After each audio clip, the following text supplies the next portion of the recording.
Comprendre aujourd'hui pour inventer demain. Des électrons libres vous racontent leur chemin. Électrons libres by Ezeo. Tous les troisièmes dimanches du mois, à 19h, sur Radio Campus Angers 103 FM. Bonjour à toutes et à tous et bienvenue dans Électrons libres, l'émission qui explore les métiers du numérique, de l'ingénierie et de la recherche à travers les voix de celles et ceux qui les vivent. Je suis Alexandre et avec Anne, on est super content de vous partager ce nouvel épisode. Aujourd'hui, on va parler d'un sujet qui est aussi fascinant que crucial à l'ère du numérique, c'est la cybersécurité. Donc on a la chance de recevoir une invitée particulièrement bien placée pour en parler. Elle s'appelle Anne-Laure Ledamani, elle est ingénieure Ezeo. Et elle occupe aujourd'hui un poste stratégique au sein de l'un des plus grands groupes bancaires européens, la Société Générale. Et dans ce géant français du CAC 40, elle pilote la cybersécurité et la gestion des risques informatiques à l'échelle mondiale. On n'a pas dit de bêtises déjà jusque-là. Non, ça claque. Parfait. Donc du coup, merci beaucoup d'être avec nous aujourd'hui. Plaisir. On est ravis de te recevoir et pouvoir discuter de ton parcours et des grands enjeux de la cybersécurité aujourd'hui. Alex l'a justement souligné, tu es ingénieur Ezeo. Est-ce que tu savais déjà ce que tu voulais faire quand tu es rentré en école d'ingé ? Absolument pas. Ouais. Absolument pas. Je ne voulais me fermer aucune porte. Et donc, alors à l'Ezeo, moi, j'ai fait une spécialité informatique. Ok. J'étais intéressée au départ par les métiers, tout ce qui tournait autour de décodage du génome humain, etc. Donc, Plus biotech. rien à voir avec là où je suis aujourd'hui. Alors, il n'y avait pas biotech à l'époque parce que moi, je suis diplômée de 2003. Donc, ça commence à dater un petit peu. Il n'y avait pas toutes les options qu'il y a aujourd'hui. Il n'y avait pas autant de choix. Donc, j'ai fait génie informatique, réseau et télécom. Okay. Mais je ne savais pas du tout où ça allait me mener. Et l'objectif, c'était, comme l'informatique est appliquée à peu près partout, de pouvoir faire de l'informatique là où je sentais que j'avais envie de le faire. Trop cool. Et après, t'as rejoint la Société Générale pas très longtemps après tes études. Alors quand j'ai été diplômée, c'était une époque un petit peu de creux dans les recrutements de profils ingénieurs. Donc j'ai eu le choix entre attendre la bonne opportunité ou prendre un peu un travail le premier qui se présentait. C'est et puis, dingue que ça existait une période de creux. Ouais, si, oui. Ça n'a pas duré longtemps, mais ça a duré un petit peu quand même. Ouais.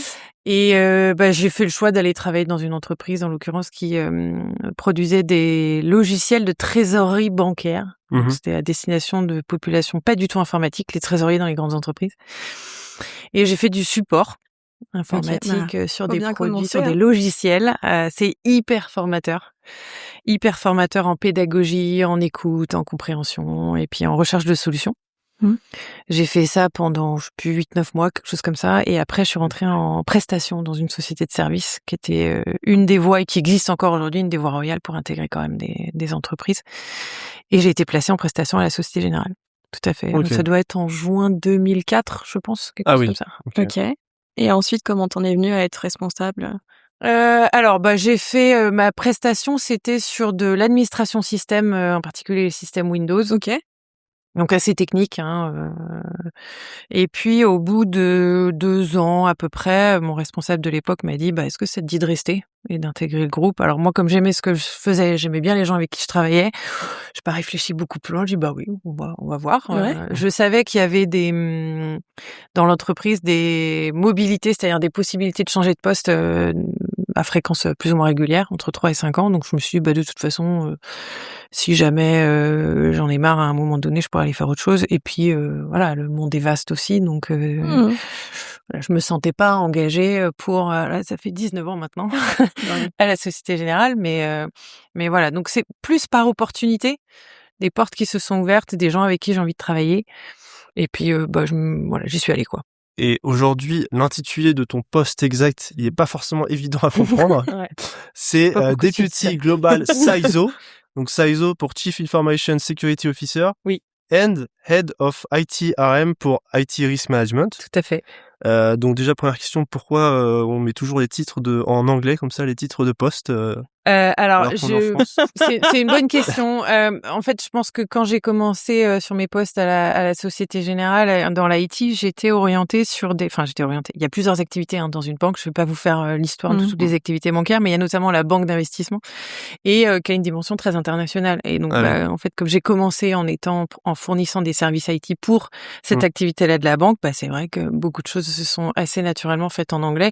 Et je pense que j'ai jamais fait le retour arrière de passer en français. Et du c'est coup, plus stylé aussi. comment tu c'est plus stylé, oui. Et quand tu le traduirais pas calculé pour. en français, comment t'expliquerais ton poste? Alors j'ai deux casquettes, deux rôles qui sont pas forcément liés l'un à l'autre directement. Le premier, donc député CISO, c'est je suis adjointe au responsable en charge de la sécurité des systèmes d'information, donc la cybersécurité. Donc il y a une personne qui a le rôle de titulaire et qui est responsable, et donc moi je suis l'adjointe. Et il y a le deuxième rôle qui est la gestion de tout ce qui est risque informatique. Alors c'est pas forcément des risques proprement informatiques, mais c'est des risques qui sont en lien avec l'informatique. Donc j'explique, il y a des risques évidents comme les risques de prod, les risques cyber, mais il y a aussi les risques RH. Parce que quand on n'a pas les bonnes compétences, on n'arrive pas à fournir des services informatiques. Donc ça englobe un petit peu tous les risques appliqués. C'est un spectre très très large. Ouais. Et ce rôle-là, ces deux rôles-là sont transverses sur toutes les activités de la banque. Ce que je disais tout à l'heure, il se passe plein de choses dans la banque, et pas que la banque de détail qui est la façade la plus connue, mais on voit toutes les activités. Donc à travers cette casquette-là, je sais à peu près tout ce qui va, et en l'occurrence ce qui va pas dans l'informatique de la banque. Du coup, le fait d'être resté quand même longtemps dans cette banque, tu as quand même une vision qui t'aide au quotidien, vu qu'il faut avoir une vision assez globale sur toutes les... Alors ça m'aide en termes de réseau déjà, parce que je connais beaucoup de gens, et donc quand il faut aller chercher des informations, comprendre des situations, je peux aller voir les bonnes personnes. Et puis oui, effectivement, il y a des cas où les gens me racontent des histoires et je leur dis non, c'est pas l'histoire que je connais. Ah oui. Donc, alors oui, mais c'est parce qu'on t'a fait la version un peu résumée. Oui, très bien, je comprends la version résumée. Maintenant, je voudrais qu'on aille au cœur du problème. Ça peut aider. Ouais. Génial. Et pour les gens qui seraient moins familiers avec tout ce qui est informatique, est-ce que tu peux nous donner la différence entre cybersécurité et management des risques informatiques? La cybersécurité, c'est un risque IT, comme d'autres. La gestion des risques IT, ça va être gérer, par exemple, les interruptions de système. Il y a une panne informatique quelque part, il faut qu'on comprenne ce qui se passe et qu'on fasse repartir le service. Donc, il y a un risque d'interruption de service qui est associé à cette situation-là. Par exemple, une panne électrique peut générer un système qui tombe, et donc ça génère une interruption de service. Ce risque-là, il faut le couvrir. Le risque cybersécurité, il est connu. Il est connu. Les gens voient à peu près ce que c'est. C'est quelqu'un qui accède à l'informatique en interne, qui accède à vos mails, qui accède à votre compte bancaire. Et donc, c'est un risque comme un autre dont on doit se prémunir et empêcher les gens d'atteindre leurs objectifs. Le risque RH, j'en ai parlé. Si on n'a pas les bonnes compétences, on peut pas livrer les services. Donc, la cyber est un risque IT, entre guillemets, comme les autres, même si c'est souvent le plus gros, parce que c'est quand même, aujourd'hui en tout cas, celui qui fait le plus peur aux gens. Ok. Et tout à l'heure, tu disais, tu connais toute la carrière que tu as fait à la Société Générale, tu connais beaucoup de monde. Ça représente combien de personnes à peu près à la SG? On se rend compte, un ordre d'idée de combien de personnes travaillent à la Société Générale? Alors, combien de personnes travaillent à la Société Générale? Il y en a 140 000 à peu près partout dans le monde. Après, tout le monde fait pas de l'IT.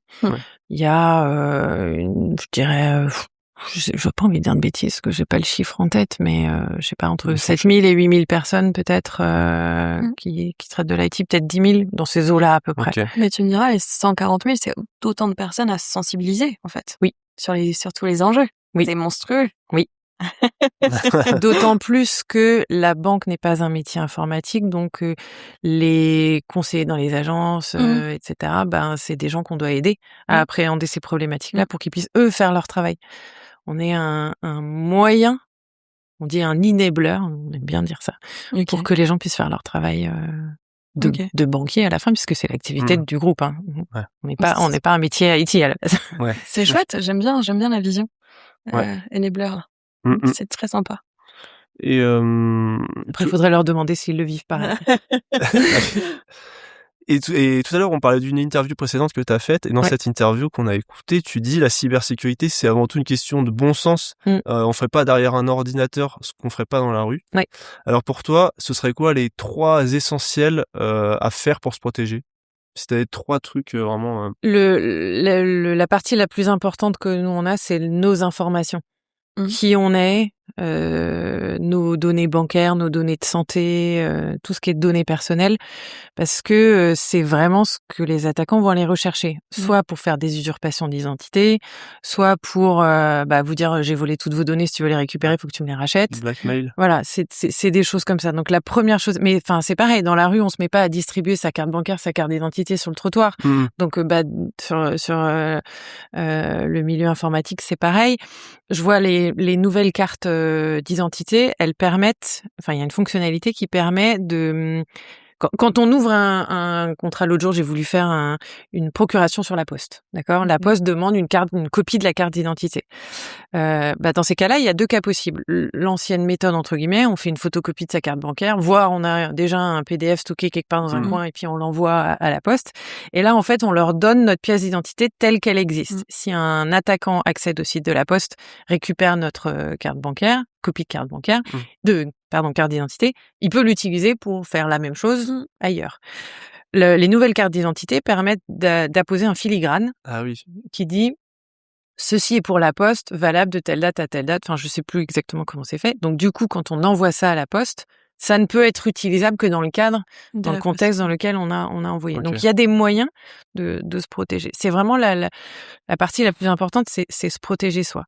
Après, il y a tout ce qui est image au sens photo, vidéo, etc. Faut contrôler son image. C'est vrai que, sans vouloir verser dans la crainte de faut pas mettre ses photos sur les réseaux sociaux, il y a quand même beaucoup d'attaquants qui ont des scénarios où ils vont chercher des informations et des photos et des vidéos sur les réseaux sociaux.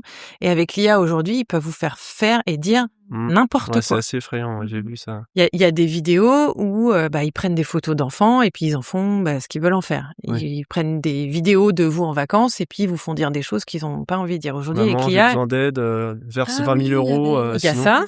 Mais ils peuvent aussi mettre des vidéos qui vont nuire à votre image, vous faire dire des choses que vous n'auriez jamais dites en temps normal. Il suffit d'une vidéo et d'un échantillon de voix, et ils font ce qu'ils veulent.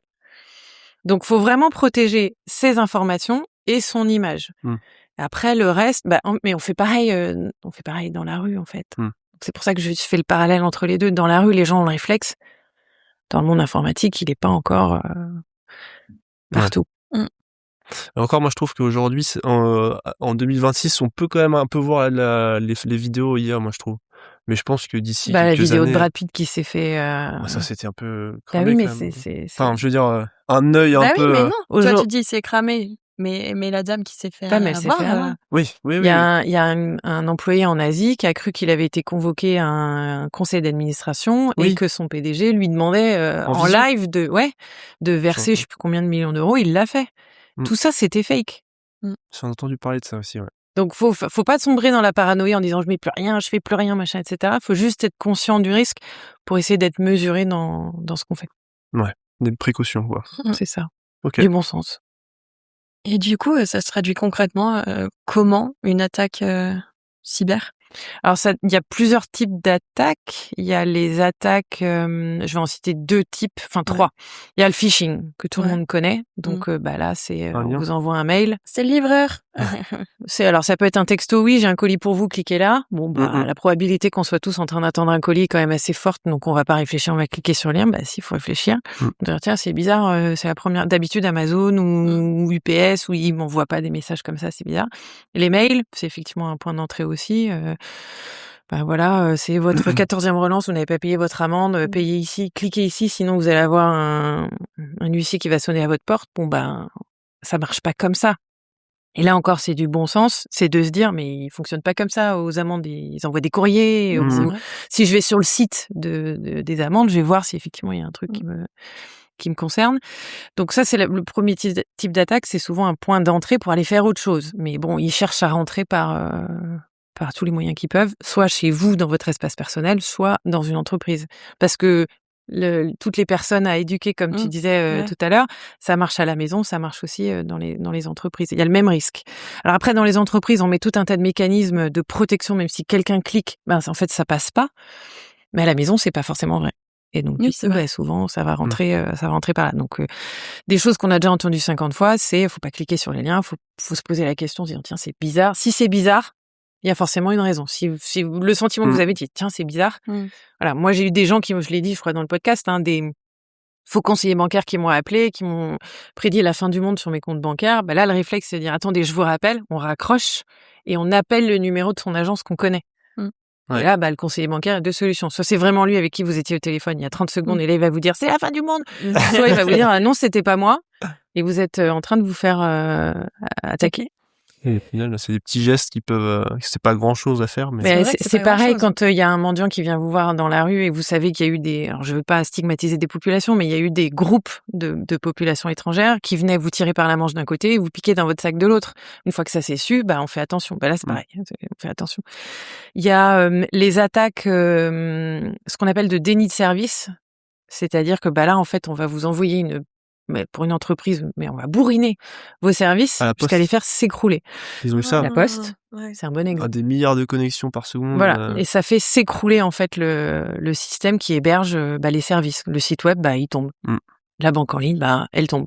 Le site de ministère pour la mairie, il tombe. Pour l'école, il tombe. Voilà. Donc c'est surtout des impacts d'image. Alors il y a deux cas possibles. Soit ils ont juste prévu de faire ça, ils ont fait tomber votre site, ils sont contents. Soit en fait ça masque autre chose, c'est-à-dire qu'ils sont en train d'essayer de rentrer. Et alors là c'est l'attaque plus compliquée, c'est quand ils arrivent à rentrer et leur objectif c'est de récupérer des données. Donc pour se faire de l'argent. Donc soit ils vont les revendre.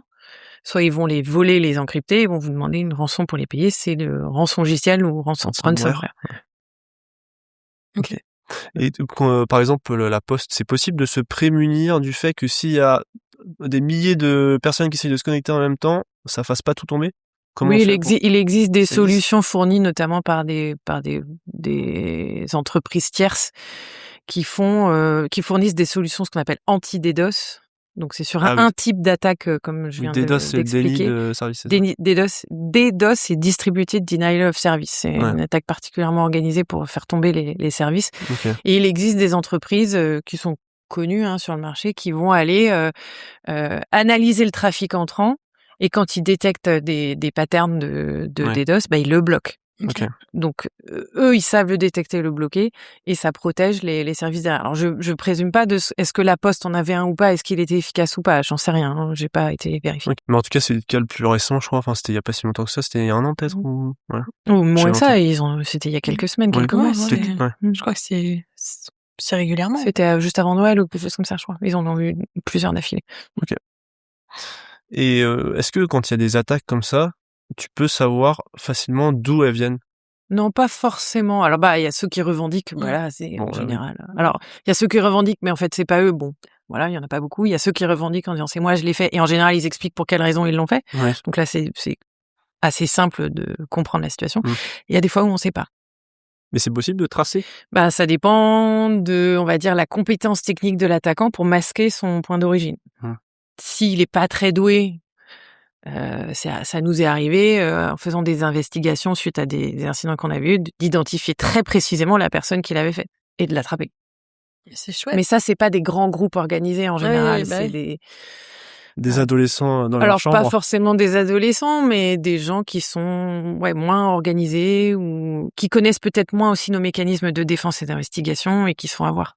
Et du coup, là, tu parles de grands groupes. Est-ce que tu as une idée ou est-ce que tu peux nous le partager tout simplement? Combien d'attaques ou de tentatives d'attaques par jour, par semaine, par mois, par exemple, la SG subit?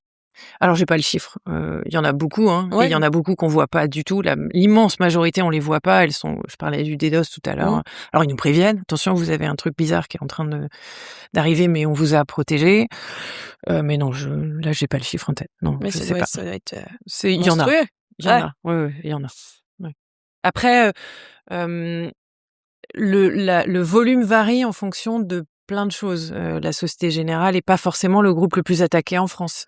Il y a un contexte géopolitique. Les alliés d'un pays qui est en guerre avec un autre allié va peut-être, en fonction de ce que le président ou le ministre des Affaires étrangères va dire ou de ce que Trump va dire, on va avoir un volume arrivé. Sur les JO, on a eu un volume plus important que...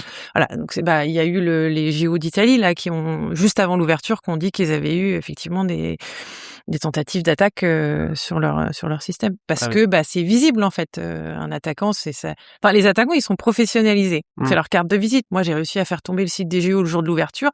C'est une carte de visite. Par contre, pour le RSSI des JO, c'est pas un bon truc. Donc c'est un combat. La cyber, c'est un peu je sais plus où j'avais entendu dire ça, mais je suis d'accord. C'est un peu l'une des seules activités dans l'IT où il y a vraiment un méchant en face. C'est vrai. Et quand tu dis c'est un peu une carte de visite d'avoir réussi à faire tomber une grosse structure comme ça, est-ce que justement parfois il y a des hackers ou des gens qui font des cyberattaques qui peuvent ensuite utiliser cette carte de visite pour dire parce que par exemple il y a des entreprises où il y a des gens qui font du pen test et qui testent justement la résistance. C'est pas les mêmes, hein. C'est pas les mêmes qui attaquent et c'est pas les mêmes qui font les pen tests. Est-ce que quelqu'un qui dit moi j'ai réussi à pirater ça, regardez, je suis très fort, est-ce qu'ils peuvent ensuite se faire recruter par des boîtes justement pour faire du test? Alors je connais pas leur parcours de carrière. Après, j'ai tendance à me dire que si un attaquant a un CV avec plusieurs années où il était plutôt malveillant, pour se faire recruter dans une entreprise de pen tester. Oui, mais après, lui, il a Je suis pas dans les recrutements des pentesters de ces entreprises-là, mais j'aurais tendance à me dire, c'est bizarre, qu'est-ce qui me garantit que vous êtes vraiment passé de l'autre côté, en fait? Mais bon, peut-être que... Mais d'un autre côté, il a peut-être les bons réflexes aussi pour penser à des chemins qui sont pas... Alors, il y a des profils similaires, mais du côté des gentils, qui vont effectivement faire des travaux similaires. Il y a les pentesters, il y a les gens qui sont dans les red teams, il y a ceux qui font du bug bounty, donc ceux qu'on paye pour aller identifier des failles sur les systèmes exposés, et en fonction de ce qu'ils trouvent, ils sont payés plus ou moins une somme élevée. Et tout ça, ça contribue à faire évoluer les défenses et à faire en sorte qu'il y a le moins de problèmes possible. Mais on part du principe que c'est des gentils. Parce que on va pas ouvrir la porte à quelqu'un. Enfin, on n'a peut-être pas forcément envie de payer quelqu'un pour qu'il vienne découvrir nos failles avec l'intention d'être malveillant derrière. Nous, on voulait savoir, est-ce qu'il y avait une attaque cyber qui t'a particulièrement marqué dans ta carrière? Alors, je fais de la cyber depuis 3 ans. Ah, ok. Avant ça, j'ai fait de l'IT, donc j'ai pas une expérience de 10 ou 15 ans sur l'IT, sur la cyber, pardon.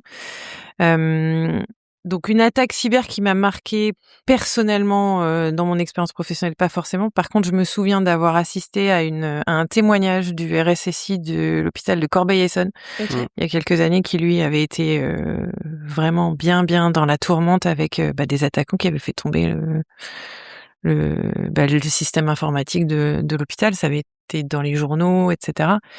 Et là, déjà respect au bonhomme, parce qu'il a géré la situation.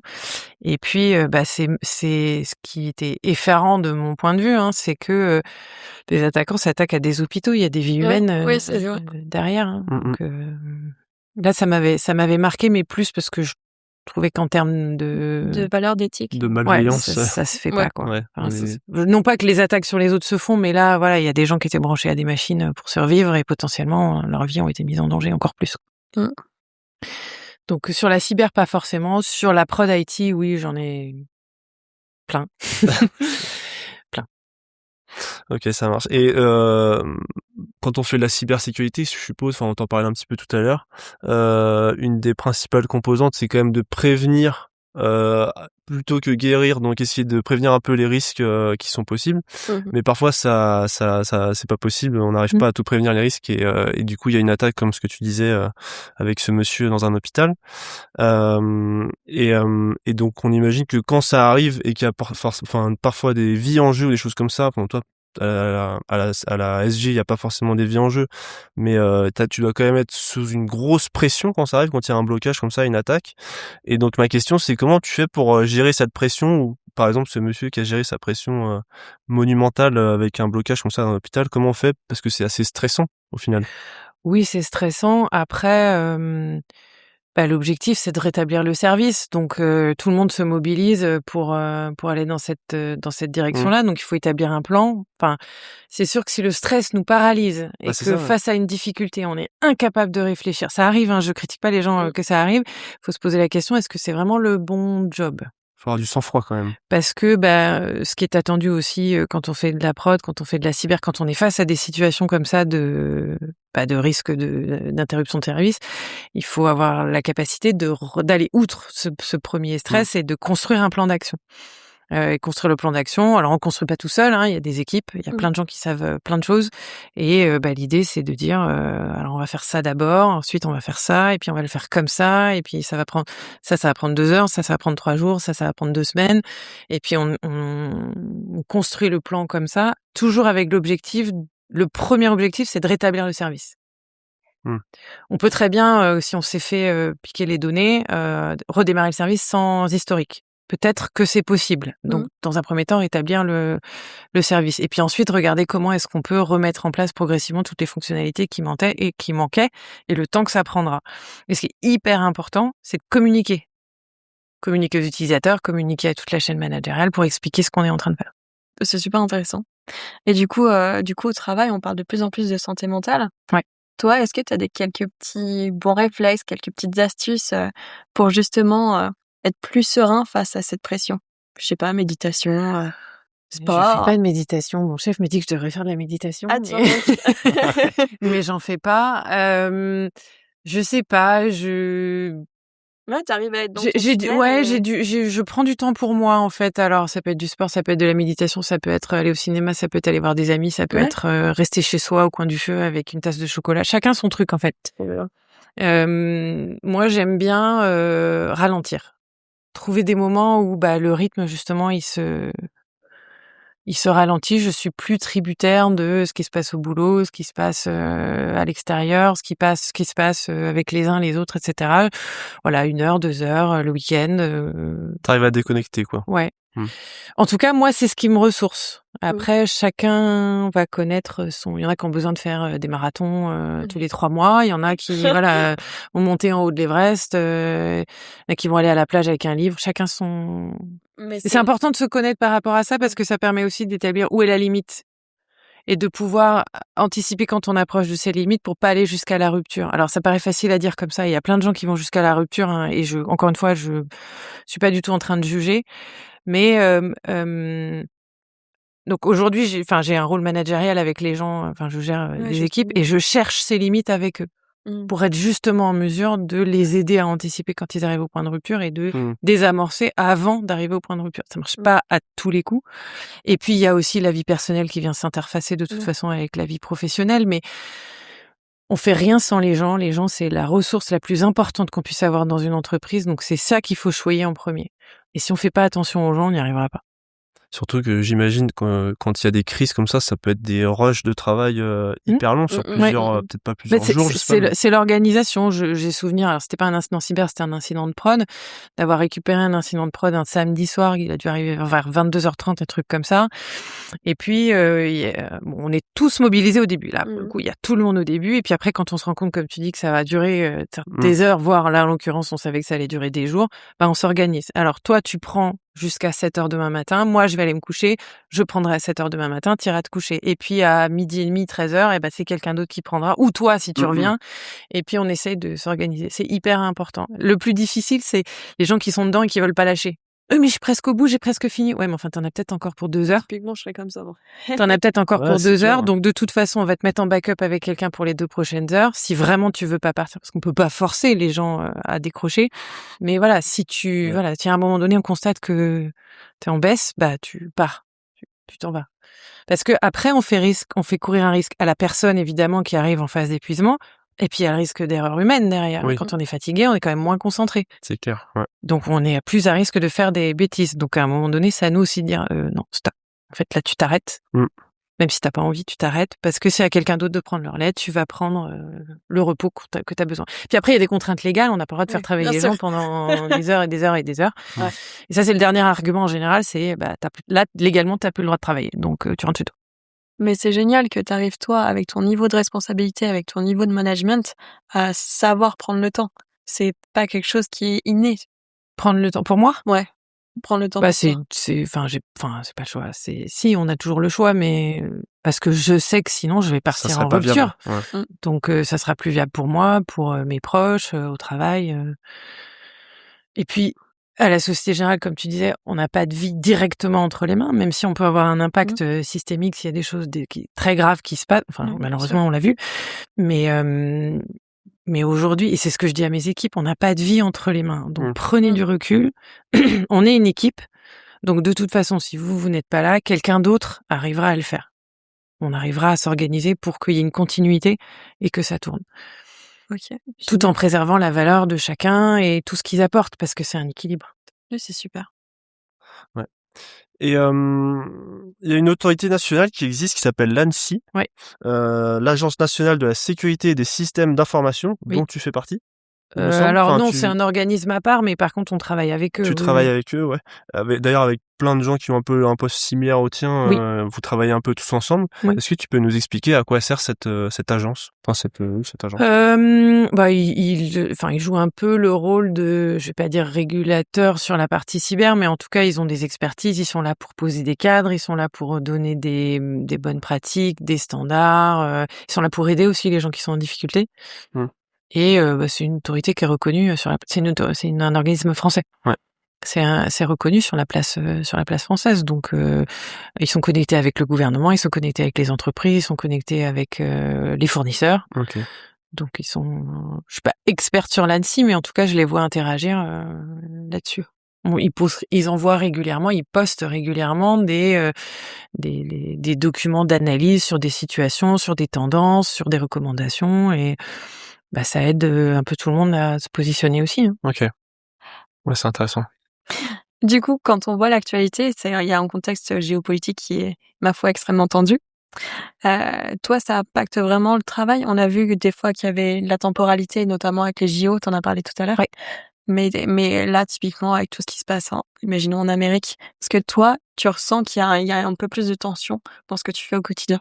Il y a un contexte géopolitique, il y a des groupes d'attaquants qui sont sponsorisés par des États, c'est pour ça que je disais qu'ils sont professionnalisés aussi, parce qu'ils portent une conviction. On voit des groupes d'attaquants qui sont connus, on les voit dans les journaux, ils disent moi j'attaque telle entreprise dans tel pays parce qu'ils soutiennent tel pays avec lequel mon pays est en guerre, contre lequel mon pays est en guerre. Donc on sait que par exemple la guerre, le conflit Ukraine-Russie, voilà, la France a pris position, donc les groupes qui sont à l'encontre de cette position, potentiellement, ils peuvent venir nous attaquer. Il peut y avoir des intérêts économiques aussi, c'est pas forcément géopolitique. Les Coréens, les Chinois, on sait très bien qu'ils essayent de faire des choses, voilà, sur des pays qui sont plutôt sur la partie occidentale. Ok. Donc oui, on voit une professionnalisation et un sponsoring des États sur certaines tendances géopolitiques et économiques. Ouais. Ouais, je trouve ça super intéressant. Et pour rester un peu dans l'actualité, il y a un autre comportement qui émerge de plus en plus aujourd'hui, c'est l'usage de l'IA. Ouais. Je crois que c'est 2/3 des personnes dans le monde qui utilisent l'IA quotidiennement, et 92% des étudiants d'ailleurs qui ont recours à l'IA générative. De manière plus ou moins affirmée. Voilà. Ouais, voilà, c'est ça exactement. Ça, c'est quoi les risques de cet usage de l'IA en termes de cybersécurité? On a parlé tout à l'heure du deepfake. Ouais, alors ça c'est entre guillemets les risques pour le tout à chacun, on va dire. Oui, effectivement, deepfake, c'est de l'IA et c'est en fait allô maman, est-ce que tu peux vite me virer de l'argent parce que sinon il va m'arriver des bricoles. Bon. Ça, c'est un impact pour chacun. Pour les entreprises, pour les attaquants d'abord, l'IA apporte une puissance supplémentaire pour professionnaliser encore plus loin et leur donner plus de puissance sur leur activité. Donc, le jour où ils sauront utiliser pleinement l'IA pour développer tous les outils dont ils ont besoin dans la prochaine étape de malveillance, ou alors pour pousser plus loin des scénarios d'attaque qui existent aujourd'hui, là, on les verra arriver de manière un peu plus forte. On le voit un petit peu, moi, ce que je vois à mon échelle, c'est il y a 4-5 ans, les mails de phishing, ils étaient truffés de fautes, d'orthographe, des fois, il n'y avait pas de verbe dans les phrases, ça n'avait ni queue ni tête. Là, aujourd'hui, quand on regarde des mails de phishing, ils sont quand même très bien faits. Ouais. Ils sont bien écrits, il y a les bons logos, etc. Parce que voilà, il y a une forme de alors déjà professionnalisation, et puis voilà, ils ont des outils, ils se servent d'outils comme nous, comme des étudiants, pour être plus précis, plus efficaces, plus percutants. Et sur l'IA, c'est pareil sur les mécanismes de détection et de défense. Il faut aussi qu'on développe l'IA pour pouvoir nous aider à nous défendre sur ces nouvelles méthodes en fait qui vont arriver avec l'IA. Okay. Mais bon, l'IA apporte plein de choses sur plein d'aspects. Il n'y a pas que le risque qui augmente sur la cyber, c'est une puissance pour faire plein d'autres choses. C'est quelque chose qui te fait peur, au contraire, vous vous sentez déjà préparé C'est un peu les deux. Ouais. Parce que on sait pas très bien ce qu'ils vont en faire en face, et en même temps, nous, ça nous apporte des opportunités très intéressantes aussi. Cela dit, il doit y avoir un petit côté excitant quand même. Ouais. Plein de tâches qui étaient très manuelles ou peu automatisées, et donc à valeur faiblement ajoutée, on va dire, pour l'individu qui le fait, deviennent automatisables, et l'IA va permettre justement d'aller plus loin là-dedans et de concentrer les forces qu'on a, les gens qui sont quand même les équipes qui sont le plus intéressant, enfin l'asset le plus valuable, on va dire, dans les entreprises, pour faire des choses qui sont plus à valeur ajoutée. Ça va demander des profils plus qualifiés, certes. Oui. Mais parce qu'au final, c'est des tâches répétitives qui peuvent être oui, déléguées à l'IA. aujourd'hui, on a beaucoup de profils qualifiés qui, de toute façon, font beaucoup de tâches manuelles, donc ça va être recentré un peu aussi ces tâches-là sur la valeur ajoutée. En tout cas, c'est comme ça que je le vois. Maintenant, il y a forcément des menaces derrière, et ça fait peur aussi sur plein d'aspects, mais voilà, le changement, moi, me fait moins peur, on va dire, donc ça m'intéresse de voir ce qu'on va pouvoir en faire. D'ailleurs, il y a une autre révolution un peu qui arrive, c'est le quantique. Ouais. Moi, je suis pas du tout expert en ça, mais en gros, pour résumer vraiment, un ordinateur classique, il utilise des bits de 0 ou de 1. Ouais. Et l'ordinateur quantique, il utilise des qubits avec des états superposés de 0 et de 1. Donc, c'est la superposition quantique. Et déjà, rien que ça, c'est assez difficile gros, ça va plus vite. À comprendre. Voilà. En gros, ça va beaucoup plus vite. Voilà, donc la puissance de calcul, elle est démultipliée par rapport à un ordinateur classique. En quoi, ça, c'est la même question que je te pose, en quoi ça peut impacter ton travail? Si un attaquant aujourd'hui arrive à faire une attaque déni de service et faire tomber les services, imagine que si tu mets un ordinateur quantique derrière, là, il peut nous faire très mal. Mais bon, c'est pas encore prêt, le quantique dans la cyber. On regarde, on essaye de comprendre ce qui se passe, et puis pour pouvoir s'adapter, comme on disait tout à l'heure. Mais moi, j'ai envie de croire qu'à un moment donné, si ça marche pour les attaquants, ça va marcher pour les défenseurs aussi. Donc, c'est juste qu'il faut arriver à le faire suffisamment en anticipé et de manière coordonnée pour que le jour où les premiers vont arriver, on soit en mesure, de les identifier comme tels, et d'avoir des premiers réflexes, même tactiques de défense, qui vont nous permettre au moins d'éviter de se prendre quelque chose de trop difficile, même si aujourd'hui, je sais pas dire si c'est possible ou pas.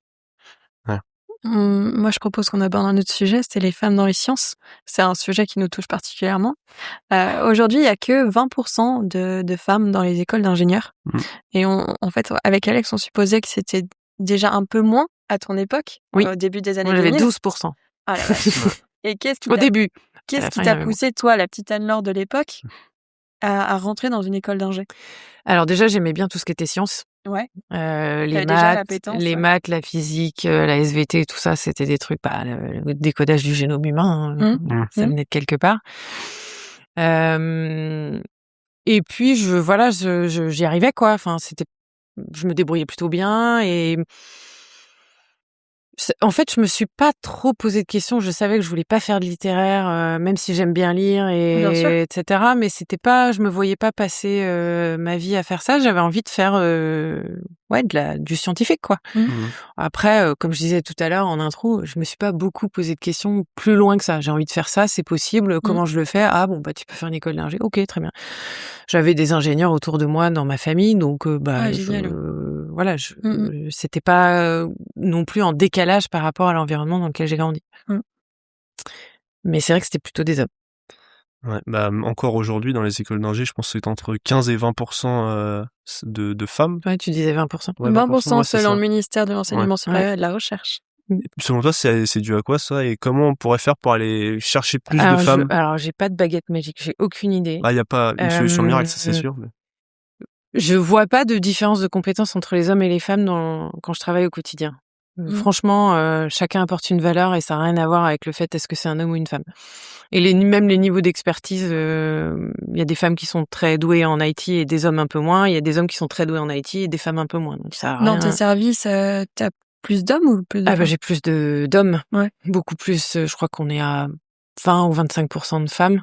Comme dans les écoles d'ingé, quoi. En même temps, on peut pas C'est la continuité, recruter plus que ce qui sort des écoles et même si on fait de la formation interne, à un moment donné, on peut pas non plus doubler le nombre de femmes qui arrivent dans les équipes IT.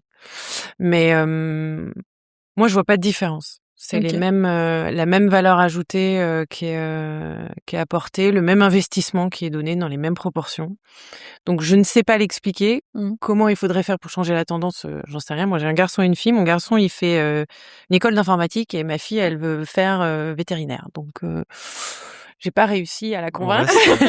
Mais en même temps, elle veut pas faire les EO. il y a une question de choix aussi fondamentalement. Moi, je me vois pas forcer mon fils à pas faire de l'informatique et ma fille à y aller. Donc, il y a une question d'appétence et d'affinité qui est probablement liée à un socle historique culturel et qu'on a du mal à franchir. Hein. C'est plus culturel que inné, je pense. Enfin, quand même, c'est pas... C'est dur de faire la... En fait, je sais pas. J'ai vu dans la classe de maths de ma fille l'année dernière au collège des affiches de sensibilisation qui disaient filles, garçons, on a le même cerveau, on a les mêmes compétences, etc. Donc, même quand on commence, on va dire, dans l'éducation, est-ce que ça change quelque chose? Je sais pas. Ce que je sais, c'est que le mélange homme-femme dans l'entreprise apporte beaucoup de valeur. Parce que les problèmes sont pas regardés sous le même angle, même à formation équivalente. Hein. On a le même cerveau, mais on n'a pas les mêmes... Mais on l'utilise pas de la même manière, et c'est la complémentarité qui fait que ça apporte quelque chose. Et ça, je l'ai vu. J'ai pas les stats. Il paraît qu'il y a plein de chiffres derrière et plein d'études qui l'expliquent, mais moi, je l'ai vu. Et du coup, est-ce que tu as un conseil à un étudiant ou une étudiante qui voudrait se lancer dans la cyber? Déjà, faut avoir envie de le faire. Faut vraiment que ce soit quelque chose... mais ça marche dans tous les domaines, hein. Faut avoir envie de le faire. C'est un investissement permanent, mais comme dans l'IT, hein, il faut constamment rester au courant des nouvelles tendances, etc. Et puis... Go! Ouais, go, faut se lancer, quoi. Il y a plein de concepts théoriques. Moi, j'ai fait l'inverse. J'ai fait d'abord la pratique et là, honnêtement, je suis en train de travailler des certifications cyber parce que j'ai pas l'expérience. C'est la complémentarité des deux qui fait que ça apporte de la valeur aussi. Faut se lancer, en fait. Après, au pire, ça plaît pas, ça marche pas. C'est pas grave. On le sait. On passe à autre chose. C'est clair. Et moi, j'ai une autre question. Aujourd'hui, tu manages pas mal de gens. Je sais pas combien tu manages directement, mais c'est pas forcément des compétences que tu as acquises quand tu étais en études. Le management. Non. Comment tu les as acquises, ces compétences? J'ai eu des formations. J'ai été formée à la Société Générale. J'ai eu des formations en management. J'ai un peu d'intuition aussi sur comment on motive des gens, comment on parle à des gens quand on est dans une situation compliquée, quand on est dans une situation qui va bien, dire merci, bravo à quelqu'un qui a réussi, ou bien dire à quelqu'un là c'était pas bien, il faut qu'on retravaille. Voilà, c'est des choses qui sont assez naturelles. Après le reste, faut avoir envie du contact humain. C'est clair. Et faut avoir envie de faire de l'administratif. Ah oui. Il y a une bonne partie du travail du manager qui sont de l'administratif. Gestion des congés, gestion des présences, validation des avenants de télétravail, la performance, les objectifs, l'évaluation, la revue des salaires. Tout ça, ça fait partie du job de manager qui sont des tâches administratives. Ça occupe 20% du temps, à peu près. Quand même. Après, il y a du contact humain. Et ce qu'on oublie souvent de dire dans la gestion d'équipe, c'est aussi de la gestion de charge, de delivery. C'est-à-dire qu'on gère des gens, mais avec la finalité de livrer quelque chose. Il faut qu'on arrive à quelque chose. Donc, c'est l'équilibre entre les deux. C'est pas juste gérer des gens et comment tu vas et comment va ton chien et comment va ta maman et machin. C'est aussi, t'en es où de tel projet? C'est quoi les difficultés que tu rencontres? Comment je peux t'aider? C'est une combinaison des deux. Et au final, pour toi, c'est quoi le plus difficile à gérer? C'est le technique ou l'humain? C'est pas les mêmes problèmes. C'est une bonne question. Je pense que c'est l'humain, mais pas parce que Pas parce que c'est des gens des en face, personnes difficiles c'est parce à que gérer, les non, problématiques qui sont liées aux humains, elles sont on multiples. peut toucher à des problèmes de famille, de santé, qui sont intrinsèquement les raisons pour lesquelles on se lève le matin. Et c'est ça qui est le plus difficile, en fait. Techniquement, on arrivera toujours à trouver des solutions. C'est clair. On a une petite surprise maintenant. Ouais, on a une question à te poser. Voilà. Mais c'est pas nous qui allons te la poser. C'est quelqu'un que tu connais, Voilà. me semble-t-il. Salut Nonor. Pendant nos 2 années de colocation, j'avais pas remarqué ton intérêt pour le secteur bancaire. Donc pour le coup, ça m'amène à une forte interrogation. Qu'est-ce qui fait que tu es allé faire ta carrière d'ingénieur SEO à la Société Générale? Salut, à bientôt, ciao. Oh, oui, c'était mon collègue. C'était pas prévu, hein. C'est ce que je disais tout à l'heure. Ouais. C'est à l'opportunité. Cette société de service m'a placée en prestation à la Société Générale. Ils auraient pu me placer chez L'Oréal, chez Total, chez Decathlon, et je m'y suis plus. Et après, dans le parcours de carrière du groupe, j'ai trouvé des choses qui m'ont plu, en fait. J'ai rencontré des gens avec qui j'ai envie de travailler. J'ai eu des belles opportunités. Et j'ai pas envie de partir. Donc, j'ai rencontré plein de gens qui sont arrivés, qui sont repartis, Ezeo, pas Ezeo d'ailleurs. Et puis, c'est un choix. Hein. Non, j'avais pas particulièrement envie de faire ma carrière dans une banque. Je disais tout à l'heure, ça fait 19 ans. Ouais. C'est pas un hasard parce que c'est choisi. Enfin, c'est des postes et des responsabilités, des évolutions de carrière que j'ai choisies, certaines que j'ai provoquées. C'est pas prévu. Mais c'était pas. Alors, j'ai jamais été très douée pour construire un plan de carrière. Ouais. De toute façon, je me suis jamais dit je vais être là à tel âge et je vais être là à tel âge et donc pour arriver là, il faut faire ça, comme ça, dans tel sens, avec tel ordre, etc. Ça, je suis incapable de faire ça. Donc c'est plus. Là aujourd'hui, j'en suis là. Ce qui me plaît, c'est ça, c'est de travailler avec telle personne. Ou au contraire, là, j'en ai un peu. J'ai l'impression que j'apprends plus rien et puis cette personne-là, j'ai pas envie de travailler avec elle. Je cherche d'abord chez mon employeur parce que je sais qu'il peut me proposer des évolutions. Et quand je dis évolution, c'est pas forcément vertical, hein, ça peut être aussi horizontal. Et il se trouve que pour l'instant, ça a toujours fonctionné. Très bien. Voilà. Ok, bon Sylvain. Bisous, hein, Sylvain. Juste pour terminer rapidement, on a un petit jeu de vrai ou faux. Ouais. Et on va donner des affirmations. Faut tout simplement tu dis si c'est correct ou pas. Ok. Tu veux commencer, Anne? J'y vais. Donc, au téléphone, il ne faut donner son mot de passe bancaire à personne à part à son conseiller bancaire. Non, jamais, à personne. C'est faux. Il faut pas le donner du tout. Deuxième, après le cambriolage des joyaux de la couronne en France, l'audit de la sécurité au Louvre a révélé que pour accéder au serveur de vidéosurveillance du musée, il suffisait de saisir le mot de passe Louvre. Oui. C'est drôle. Enfin, c'est drôle. Est-ce que si on tape Société Générale à la Société Générale, ça marche? Non, ça marche pas. Il y a une politique de sécurité des mots de passe. Donc oui, c'était vrai. Selon Libération, je précise, c'est un article qui est sorti dans Libération, ça a été un peu remis en question. Je sais pas si c'est vrai. Voilà, c'est un peu... à en vérifier. tout cas, ça permet de sensibiliser tout le monde. Moi, j'ai dit à mes enfants, votre mot de passe, il doit faire au moins 12 caractères. Alors, quand je vois mon fils qui tape son mot de passe... T'es rassuré? Ok. Bon, en tout cas, ce qui est sûr, c'est que l'audit a révélé quand même des failles dans la sécurité. Des failles, il y en a toujours, sinon les attaquants, ils n'y arriveraient pas. Après, la question, c'est où est la faille? Où est la faille? Est-ce qu'on était au courant et est-ce qu'on a fait quelque chose pour s'en prémunir? C'est ça. Mais des failles, il y en a partout. Ouais. Ça arrive à tout le monde de partir en laissant une fenêtre ouverte. Je veux dire, chez soi. Troisième question. En 2017, un ransomware a paralysé les hôpitaux britanniques, causant l'annulation de près de 1400 opérations chirurgicales. Tout ça à cause d'un Windows non mis à jour. C'est vrai, c'est faux? Je sais pas.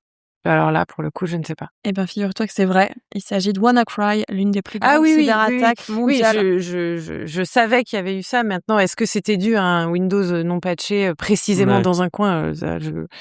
Oui, WannaCry, ça a été terrible. Il y en a eu d'autres après. Il faut patcher. Hein. Je sais que c'est toujours pénible quand on a besoin de redémarrer le système, mais et sur les téléphones aussi. Hein. Ouais. Moi, je le fais peut-être pas tout. Des fois, et puis sur les frigos, les voitures, tout ce qui est connecté. Hein. Il faut le faire partout. Ok. Quatrième. La cyberattaque la plus coûteuse de l'histoire est celle contre Yahoo en 2013 avec une violation des données de plus de 3 milliards de comptes et 3 à 5 milliards de dollars de dégâts estimés. Je sais pas. Je ne sais pas. Je crois que c'est la deuxième. La réelle cyberattaque la plus coûteuse, c'est NotPetya en 2017. Ah, NotPetya. Bah, c'est WannaCry, Petya, c'est pareil. Estimé à 10 milliards de dollars. Ça fait beaucoup d'argent quand même. C'est une somme. Voilà, c'est un ransomware ukrainien qui a été conçu pour infliger des dégâts massifs à des entreprises multinationales, à des ports, à des aéroports, et voilà, c'était un gros dégât. Allez, 5e question. 10% des entreprises déclarent avoir subi au moins une cyberattaque significative en 2025. Ah oui, ça au moins, oui. C'est plus que ça. C'est beaucoup plus que ça, t'as raison. C'est 30 à 60% des entreprises. Après, ça veut pas dire qu'elle a un impact. Bien sûr. Mais regardez Free, Speedy, colis privé, machin. Voilà, tout ça. Ouais. On dit qu'il faut protéger nos données, donc on se les protège nous, mais en fait, elles sont déjà dans la nature. D'où l'intérêt d'être vigilant quand on voit des trucs bizarres arriver. Ok. Avant-dernière, la clé USB est le point d'entrée de la majorité des attaques de logiciels malveillants. Oh, je pense pas que ce soit la clé USB, mais ça doit jouer, mais je suis pas sûre que ce soit la clé USB. Si? Non, c'est pas là, t'as raison. C'est le mail. Ouais. Avec des liens et des pièces jointes douteuses. Ceci dit, se protéger des problèmes de clé USB, c'est assez simple, on bloque les ports. Ouais. Comment ça on bloque les ports? Bah, tu empêches la lecture d'une clé USB sur un poste de travail. Sans tu sais, mettre l'antivirus, tout ça. Tu peux oui, mais bloquer... je veux dire, quelqu'un qui te ramasse une clé USB dans son lieu de travail, qui est piégé, c'est lui qui va le mettre de son plein gré. Ah oui, mais si... Alors déjà, il faut pas faire ça. Bah, justement. et deuxièmement, dans les entreprises, la plupart des entreprises, en tout cas chez nous, il y a un blocage. C'est-à-dire que même si tu branches une clé USB sur ton poste de travail, y a rien se passer, puisque de toute façon, tu n'as pas le droit de lire ce qui est écrit sur les ports USB. Et la dernière question. Donc, Céline Berton, qui est aujourd'hui à la tête de la Direction générale de la sécurité intérieure, donc une des plus hautes instances qui traite de cybersécurité en France, elle a été victime de fausses rumeurs sur les réseaux. Oui, ça c'est possible. Hein. C'est vrai. Elle a été visée en juillet 2025 par des fausses rumeurs d'annonces de démission propagées par des sympathisants du Kremlin. Ouais. Si elle fait peur à la Russie, c'est qu'elle doit faire des trucs bien. Ouais. Probablement. Ouais. Le géopolitique dont on parlait tout à l'heure. Hein. Exactement. Bon bah Anne-Laure, merci beaucoup d'être venue. Merci beaucoup. Merci. C'était super intéressant. Ouais, c'était vraiment super intéressant. Sincèrement. Ouais. Merci beaucoup. Électron libre by Ezeo, disponible sur toutes les plateformes et en replay sur radiocampusangers.com.